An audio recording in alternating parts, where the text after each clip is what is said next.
Naimbag nga agsapa Pilipinas at tuyan dagiti kang runa na damdamag ditoy PTV Cordillera. Karit kadagiti umili ti mayuyaw ifugaw ti narigat at transportasyon ng runa kadagiti Mannalon.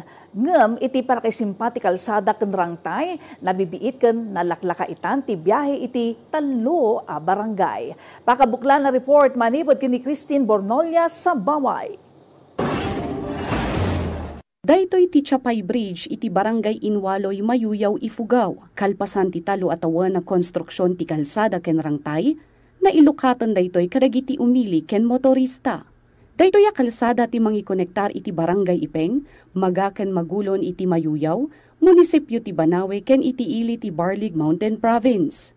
Sakbay ti pannakapapintas ti kalsada, marigrigatan dagiti umili a maka-access iti nagduduma a serbisyo kas iti medikal, edukasyon ken dadduma pay nga oportunidad. Upat aging gali mga oras iti travel time dagiti umili paturong iti National Road. Ngem ita, agbalin laangan nga aging gaduwa nga oras. This bridge will reduce or lessen travel time and link previously inaccessible areas. Inaccessible areas, yung nabanggit din ni Engineer Bumidang kanina, inaccessible pa rin ang Barangay Epeng, Barangay Maga, and Barangay Magulon. Ti kaawani tinaurno sa kalsada ken rangtay, ti rason no apaya pumanpanaw dagiti tattaw iti barangay. Marigatan nagamin ang mangibunag ken mangibiyahe kadagiti apit da iti sentro. Talaga nga kurang ti kananda iso nga karigatan da nga pimanaw. Gaput adda ti mula da mamhandamit nga may lako. So nga anya nga iti pangalaan nga ti man ti kananda iso. Yung karigatan da nga pimanaw diti ayan. Isu an nalaos ti panagyaman dagiti umili tanaadaan da iti rangtay an nabayag at tarigagay da idi pay laeng. Agarop talo gasot a household iti talo a barangay, ti agmumar iti daytoy a kalsada ken rangtay. Yung mga vegetable ay hindi namin mai-dispose dito sa amin.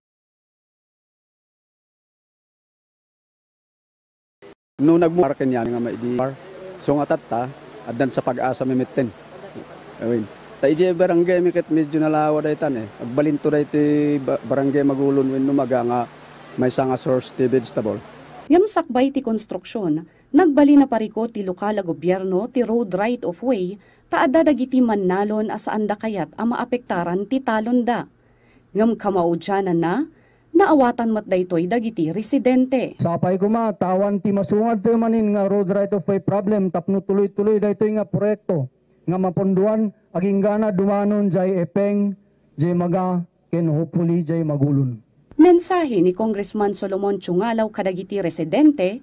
Awat sinagado kay pagak, nudik i-congratulate ko.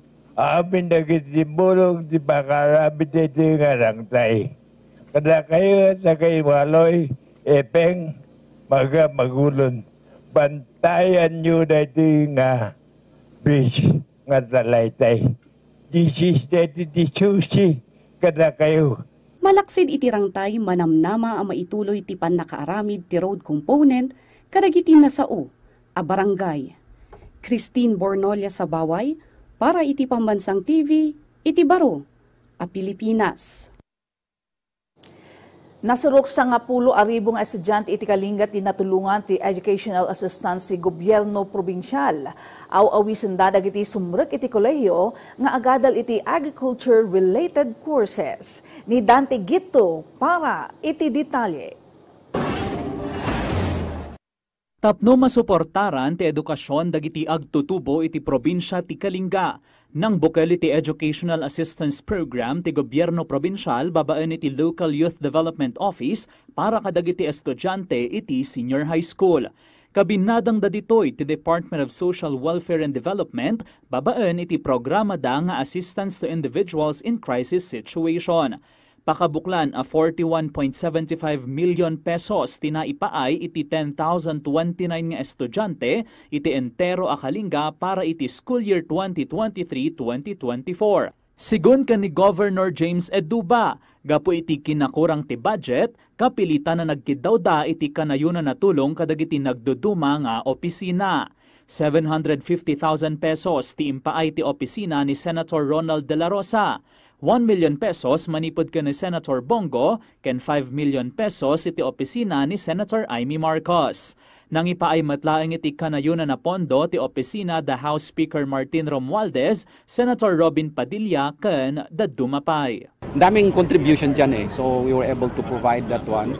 And then continuous naman, and every time na pinupuntahan, nanghihingi ng nagbibigay naman sila. Of course, this is aside from the Luminawa Scholarship of the province, which was provided by the Office of the Sangguniang Palalawigan, headed by our Vice Governor, si Joseph Ba. Gapumet tamaaw awagan a rice granary of the Cordillera ti Kalinga, al-alukuyan namet dagiti estudyante nga agadal iti kurso mainaig iti agrikultura.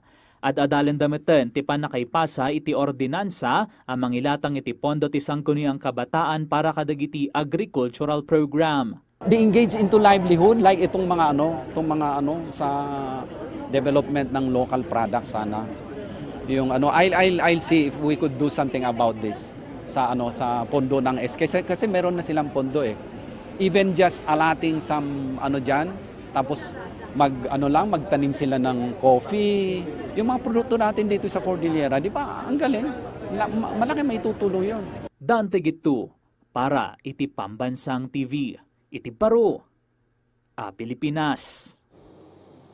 Dagiti kang runa na damdama, dito'y PTV Cordillera. I-like, i-follow, can subscribe iti social media platforms ti PTV Cordillera iti Facebook, TikTok ken YouTube. Para iti PTV Balita Ngayon sa probinsya, siya ni Ala Sungduan na Magaldaw.